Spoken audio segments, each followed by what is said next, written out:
Cátedra de Hematología y el Departamento de Laboratorio de Patología Clínica están invitando a participar de forma voluntaria del estudio Evaluación de la prevención de proteínas monoclonales en la población uruguaya. Bueno, la Cátedra de Hematología del Hospital de Clínicas, de la cual yo soy profesora agregada, tiene varias áreas de investigación y de asistencia, por supuesto, dentro de toda la hematología benigna y maligna. El área de mieloma múltiple, que es la unidad donde yo estoy a cargo, se dedica a las enfermedades que se originan en los plasmocitos, que son células de la médula ósea, o sea, de lo que comúnmente llamamos el caracú del hueso, que es donde se fabrican las células de la sangre. Ahí esos plasmocitos fabrican proteínas que son las que normalmente producen anticuerpos normales que nos defienden contra las infecciones. A veces esos plasmocitos sufren mutaciones genéticas, sufren cambios en su desarrollo que hacen que un plasmocito comience a tener comando y a generar células hijas que son patológicas y generan una proteína que a su vez es patológica, y esa proteína puede generar distintos daños a nivel del organismo, sea a nivel renal, sea generando anemia, sea provocando destrucción del hueso y aumento del calcio, o a veces predisposición a las infecciones porque son anticuerpos que no son funcionales, que no cumplen la función para la cual estarían programados. En un país, cuando uno asume políticas de salud, en lo que tiene que ver con prevención de enfermedades prevalentes, muchas veces usamos datos que vienen de estudios clínicos a nivel internacional. Y este estudio, que se hace en Uruguay, va a reflejar lo que pasa específicamente en nuestra población. Queremos, a partir de los resultados que tenga ese estudio, poder promover, si así lo indica el resultado del mismo, que el estudio, la pesquisa de enfermedades de tipo mieloma múltiple se haga de manera rutinaria, que puede estar indicando la necesidad de hacerlo dentro de los exámenes de rutina que se hace un paciente, así como la glicemia o así como el control de la presión arterial. Pero para eso justamente queremos saber qué es lo que está pasando en Uruguay y decirle a la gente, miren, la población uruguaya tiene una prevalencia de ocurrencia de estos eventos en tan porcentaje. Miren qué importante que es que para una persona que aún no manifiesta su enfermedad, poder saber si un paciente en particular requiere un control clínico a partir de un resultado de un análisis muy sencillo de laboratorio. En el área de mieloma, lo que estudiamos son todas las entidades que derivan de esas células. Y eso incluye entidades que no son malignas o que se consideran premalignas, que tienen nombres medio complejos, pero es bueno irse familiarizando, y la primera de ellas sería lo que llamamos gamapatía monoclonal, de significado incierto, que lo que significa es que hay unos poquitos plasmocitos que fabrican poca proteína que no generan ningún daño en el organismo.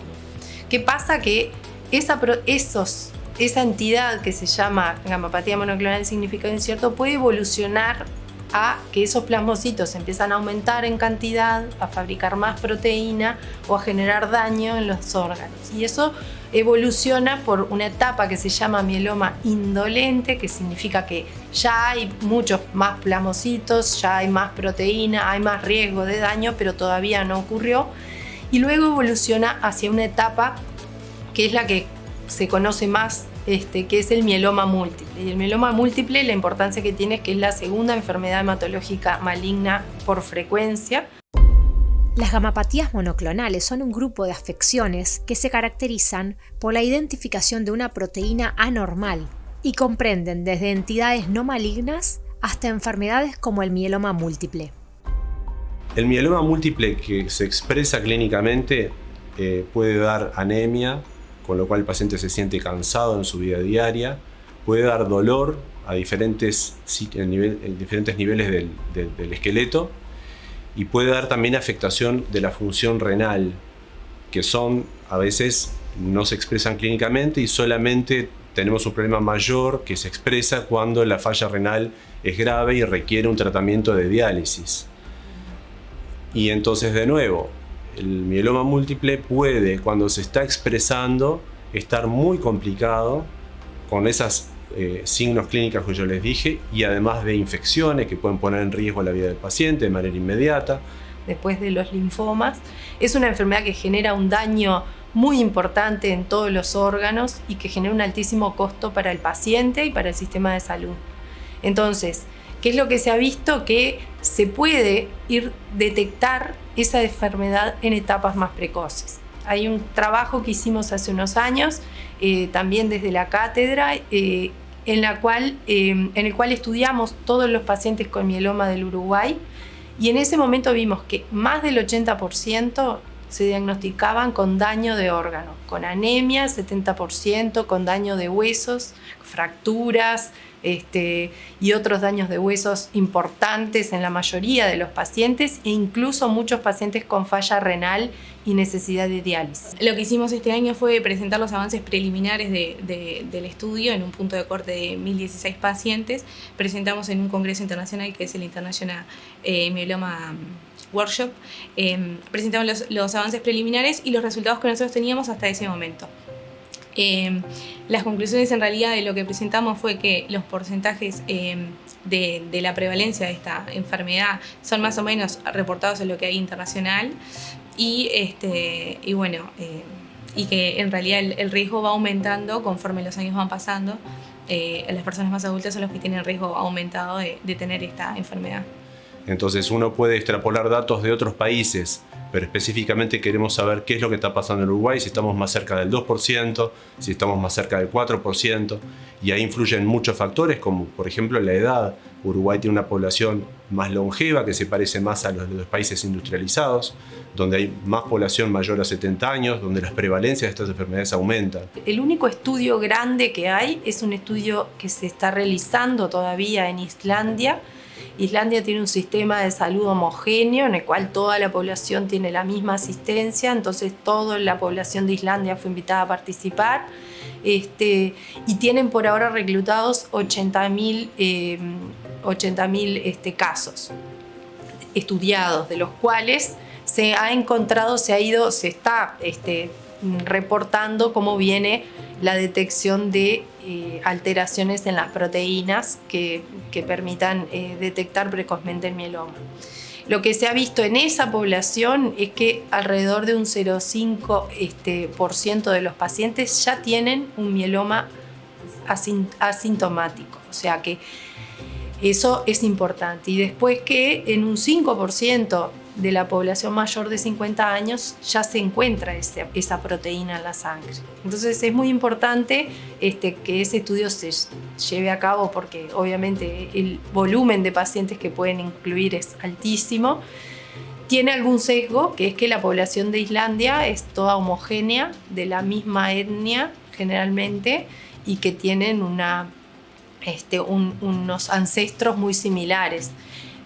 No necesariamente podemos extrapolar sus resultados a nuestra región, que es más heterogénea. Entonces, en la región de Latinoamérica no hay ningún país que tenga este estudio que nosotros estamos planteando ya hecho. Y en ese sentido es un trabajo muy innovador que va a permitir aportar datos que pensamos son muy importantes. Entonces es muy importante alentar a las personas a que sigan participando en este estudio con una simple toma de sangre. Lo que se hace es, las personas que son mayores de 40 años, que no tienen un antecedente de esta enfermedad, se les extrae una muestra de sangre, así como un control de rutina nomás. Se busca en esa muestra de sangre una proteína, que es esa proteína de la cual se mencionó, que generan los plasmocitos, y una vez que eso da positivo se sigue estudiando más específica la enfermedad, porque pueden haber pedacitos de proteína también. Después de que los pacientes nosotros detectamos esto, los citamos al centro de hematología referente, dependiendo de qué institución pertenece, y se realiza en algunas situaciones el estudio de la médula ósea, que es donde se forman estas células. En general, lo que nosotros detectamos hasta ahora, estos resultados que presentamos, son el estadio precoz, es lo que más se detectó. Entonces nosotros le terminamos dando al paciente un seguimiento que, dependiendo del estadio, es cada cuánto lo seguimos. Cuando pensamos en cualquier enfermedad prevalente, por ejemplo diabetes, sabemos que hay personas que tienen una diabetes severa, grave, que se complicó, y otros pacientes que tienen un estado de prediabetes, por decirlo de una manera, que a veces cambiando algún hábito alimentario mejoran. Pero entonces es muy importante que esos pacientes estén controlados y guiados por su médico. En el mieloma múltiple, que es la expresión clínica de las gamapatías monoclonales, el mieloma múltiple puede producir un daño a nivel de diferentes órganos y muchas veces revertir ese daño es difícil. La incidencia de estas patologías está en aumento, posiblemente debido al envejecimiento de la población. La detección precoz de esta proteína se asocia con un menor daño de órganos y una mejor sobrevida. Si logramos un diagnóstico de la condición médica gamapatía antes que ésta se exprese clínicamente, tenemos más chance de hacer un seguimiento cercano de ese paciente y empezar un tratamiento en el momento en el cual lo requiera, ni antes ni después. Dice, voy a detectar el mieloma múltiple cuando ya generó daño. La mayoría de los pacientes tienen daño de muchos órganos, no de uno solo. Es habitual que haya anemia y lesiones en los huesos, o anemia y falla renal, o infecciones muy frecuentes y graves. Entonces, lo que se está viendo a nivel mundial es tratar de detectar la enfermedad antes de que el paciente tenga daño de los órganos. De la misma manera que hacemos para detectar precozmente el cáncer de colon o el cáncer de mama, que estamos todos habituados a que los pacientes tienen una frecuencia estipulada de hacerse mamografías o de hacerse estudio de pérdidas de sangre en la materia fecal. Bueno, esto existe para el mieloma múltiple, una forma de diagnosticarlo antes. Nosotros todavía estamos en la etapa de reclutar pacientes, que es la idea también de captar la mayor cantidad de pacientes, porque cuanto más representativa sea la muestra, mejores resultados vamos a poder tener también. Para diseñar desde el punto de vista de políticas de salud y saber a quién hay que pedirle los estudios, cada cuánto, y si justifica decir, vamos a estudiar a toda la población o vamos a estudiar a los que son mayores de 50 o a los mayores de 60. Para eso tenemos que tener datos de saber, bueno, cuántos realmente tenemos. Si nosotros fuéramos a estudiar a toda la gente, que hoy por hoy no se haría el estudio de captación, ¿cuántos encontraríamos? Y eso es lo que pretende establecer este estudio. Inicialmente el estudio, como para tener un buen análisis, pusimos un punto de corte de mayores de 40 años, pero lo que sí encontramos en los análisis preliminares fue que las personas mayores de 60 años tienen un riesgo 2.6 de mayor de veces de presentar este pico de esta proteína en sangre. Es una enfermedad maligna del sistema hematológico, cuyo célula de origen se llama plasmocito, que forma parte del sistema inmunológico. El plasmocito es una célula que está adentro de nuestra médula ósea, pero es ubícuo, lo encontramos en muchos tejidos en mayor o menor proporción, incluso puede haber plasmocitos en nuestras sangres circulantes. Estos plasmocitos, la función que tienen es producir gamma globulinas, es decir, los anticuerpos que comúnmente nos defienden contra infecciones virales o bacterianas, pero que lo que ocurre inicialmente es que hay un cambio genético de la vida del adulto, no transmisible de padres a hijos. Ese cambio genético hace que una célula deviene una clona, es decir, esa célula se multiplica y las células hijas de ellas acarrean consigo el mismo daño genético y trastornos en lo que va a ser el microambiente de la médula ósea, donde ese plasmocito está.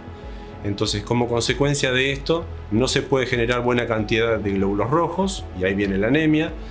Hay un trastorno en lo que es la construcción del hueso. El hueso empieza a perder calcio y se pone frágil, tiene riesgo de fracturas. El calcio sale de los huesos y va a la sangre, puede aumentar los niveles de calcio en sangre y eso alterar la función renal.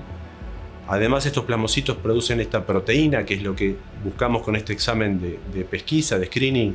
Esta proteína, esta paraproteína, se puede medir bien en la sangre y al pasar por los diferentes tejidos da diferentes manifestaciones clínicas con daño. El daño más expresivo se ve a nivel de los riñones y bueno, una serie de complicaciones muy importantes que también afectan al sistema inmunitario y pueden hacer que el paciente tenga más riesgo de infecciones con riesgo vital. El objetivo es ese, detectar cuántas personas que no saben que tienen una etapa premaligna o incluso un mieloma múltiple, las podemos captar haciendo un estudio que es simple de una muestra de sangre. No requiere un estudio sofisticado, es un estudio sencillo. El estudio será realizado en personas mayores de 40 años, a los cuales se le extraerá una muestra de sangre para la que no se requiere ayuno previo. Todos los participantes recibirán información y se les solicitará el consentimiento informado, Deberán proporcionar datos epidemiológicos necesarios para el estudio, los cuales serán recopilados por integrantes del equipo de investigación. De detectarse anormalidades, los participantes serán remitidos a un hematólogo para su estudio y seguimiento. Nosotros, por el momento, desde el punto de vista clínico en el consultorio, estamos alentando a los pacientes, a las familias, a los amigos, a que participen, porque sabemos que esto no está estandarizado. O sea, hacer la búsqueda como enfermedad prevalente de las gamapatías monoclonales no está estandarizado en Uruguay. Entonces estamos haciendo algo que actualmente no es como pedirle a un paciente una glicemia. Escapa a lo que son los exámenes de rutina habituales. Entonces, de ahí pedir el consentimiento para participar del estudio. Nosotros tenemos como 2 modalidades. Una es la que estamos implementando acá en la asistencial, que es eso, los pacientes que vienen a extraerse sangre de rutina, se les hace un cuestionario básico. Primero se les pregunta si les gustaría participar de este estudio, que se hace firmar un consentimiento informado. Después se les hace un cuestionario básico, que son preguntas de antecedentes personales, si son hipertensos, si son diabéticos. Se les pregunta brevemente la presencia de síntomas o no, para detectar como síntomas de anemia, síntomas de enfermedad renal, dolores en los huesos. Y se extrae un tubo extra de la misma muestra que ya se les va a extraer para los exámenes de rutina que tenga. Se extrae un tubo extra y esto se procesan todas las muestras en el laboratorio del Hospital de Clínicas. Porque después nosotros además tenemos que comunicarle el resultado de lo que dio ese estudio y las implicancias que tiene. Entonces, el paciente voluntariamente lo que hace es cede una muestra biológica para ser objeto de estudio con fines académicos, pero también después con fines de política de salud, creemos. ¿Y la asistencia de eso ya está encaminada? Está estandarizado, fue analizado por el Comité de Ética de la institución, quienes dieron su aval, y bueno, como decía, estamos muy entusiasmados de la marcha del estudio. ¿Por qué no se hace de rutina? Porque todavía no se sabe cuál es la prevalencia en la población y de qué manera hay que hacer un algoritmo que permita decir, bueno, a quién estudiar y a quién no, ¿verdad? Como igual que se hace para el cáncer de mama, para el cáncer de colon y para otras enfermedades. A veces el paciente concurre por anemia, otras veces concurre por un dolor o porque en un estudio radiológico encontró alguna anomalía a nivel del esqueleto. Otras veces lo que está alterado es la función de los riñones, con un aumento de la sustancia que se llama creatinina, que nos pone en evidencia la falla renal. Y ahí se busca... Se busca específicamente el mieloma múltiple, tanto a nivel de la sangre como a nivel de imágenes en el esqueleto, como en la médula ósea, haciendo estudios específicos de la médula ósea. Todos los pacientes en los que encontremos una proteína anómala en la sangre van a ser derivados al hematólogo de referencia para que continúen los estudios. Y ahí podemos tener 3 situaciones: que el paciente tenga la etapa más inicial, que ahí no va a precisar un tratamiento, pero sí nos va a permitir decirle a esa persona cada cuánto le tenemos que hacer los controles y evitar que evolucione hacia una enfermedad agresiva sin darnos cuenta. Puede ser que encontremos la etapa intermedia, que se llama mieloma indolente, y ahí sabemos que lo tenemos que controlar un poco más seguido y que hay que avanzar en el tipo de estudios que hay que hacerle al paciente, estudiando la médula, estudiando los huesos, para saber si hay algún daño de órgano que todavía el paciente no tenga síntomas, pero que nosotros ya lo podamos detectar. En esa etapa todavía a nivel internacional hay discusión sobre si es beneficioso hacer un tratamiento o no. La tendencia va a ser de que ciertos pacientes en esa etapa que todavía no tienen manifestaciones van a recibir tratamiento, y de hecho muchos centros de referencia ya se los están indicando, que es lo que se llama mieloma indolente de alto riesgo. ¿Cuál es el tratamiento? Ahí va, y ahí los tratamientos por ahora son planes basados en medicación que puede ser inmunomoduladores, medicamentos que se dirigen contra las células plasmáticas de tipo quimioterápico o no. Y ya en el caso de los pacientes con un mieloma activo, y ahí tenemos distintos criterios para catalogarlo, sea el que tiene daño de, como hoy comentaba, anemia, falla renal, lesiones en los huesos, o también catalogamos como mieloma activo el que tiene una cantidad muy importante de células en la médula o de proteínas circulando, aunque no tenga anemia ni ningún otro síntoma. Entonces, a esos pacientes les indicamos, y tenemos muy estandarizado en el Uruguay, el tratamiento que va a depender de la edad, de si el paciente es candidato a recibir un trasplante de médula o no, Pero son tratamientos muy importantes y el paciente le va mucho mejor si no tiene daño de órganos. No es lo mismo tratar a un paciente que precisa dializarse que un paciente que no. No es lo mismo tener que indicarle transfusiones que poder hacer un tratamiento cuando el paciente no tiene anemia. Entonces, sin duda, la expectativa es mucho mejor para el paciente que no tiene daño. Entonces, siempre es bueno en medicina, en este caso también, llegar antes de que haya un daño y lograr el diagnóstico y empezarlo antes de que el paciente se exprese en su enfermedad. En el Hospital de Clínicas nosotros como nos estamos manejando es que tenemos un mail en el cual se agenda con hora, que después lo podemos pasar, se llama prevalenciagmui@gmail.com, en el cual se agenda, se coordina un día de extracción y se toma la muestra y se retira. Bueno, y acá en la asistencial lo que hacemos es los pacientes que tienen coordinados se pueden extraer y si no, todas las personas que tengan coordinado por alguna razón pueden solicitarlo a su médico que se explique y se extrae la muestra también. Es una enfermedad maligna de la médula ósea. No entra dentro de los cánceres. Tenemos como dos grandes ramas, uno que se llama los cánceres sólidos, que los tratan los oncólogos, y otros los que son las enfermedades malignas o cánceres que se originan en las células de la médula ósea o de los ganglios, y esos son los que tratamos los hematólogos, y ustedes conocerán las leucemias, los linfomas, bueno, el mieloma y otras enfermedades.